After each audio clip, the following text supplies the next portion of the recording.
Madame la Présidente. Merci pour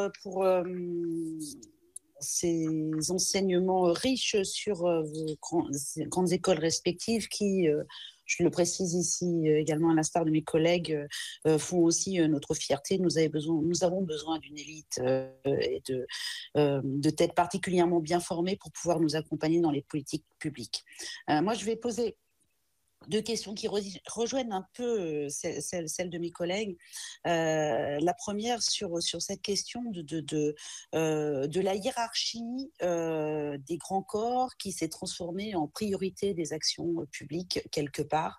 Cette question de la prééminence du budgétaire, la question du principe de précaution qui est un élément très présent dans l'application sur le terrain de la part de l'administration. Et puis, cette espèce de discours qu'on entend que certaines grandes administrations, hautes administrations, ne seraient pas tout à fait privilégiées, en tout cas par les meilleures des promotions. Et je pense, par exemple, à l'administration sanitaire. Je n'ai pas vérifié l'information, mais c'est un peu ce qu'il se dit.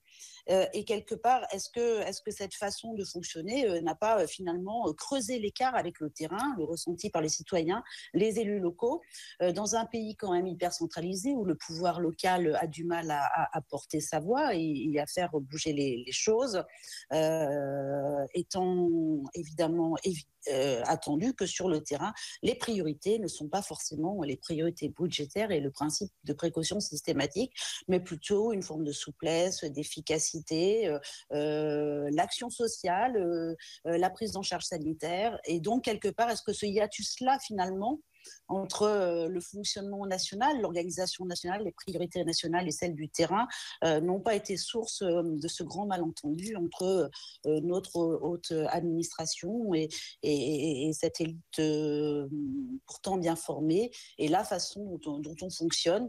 Et est-ce que la difficulté ne vient pas aussi du fait que finalement l'équilibrage entre le pouvoir central et le pouvoir local aurait certainement permis un aller-retour plus prise en compte dans la façon dont les uns et les autres orientaient leur pensée, leur action. Et ma deuxième réflexion porte sur l'universalisme de la loi, la règle, la norme, qui entre complètement en difficulté ou en complexité avec le paradoxe français qui est justement que notre pays n'est fait que de différences et notamment de différences territoriales. Et comment vous voyez par la suite la façon de former les uns et les autres pour que ces différences territoriales entraînent dans la loi, la règle ou la norme écrite ou proposée, le fait qu'elle puisse s'adapter et qu'elle tienne compte justement de ce qui pourrait être vécu comme des anomalies, ce qui en réalité est la vraie vie sur le terrain. Je vous remercie.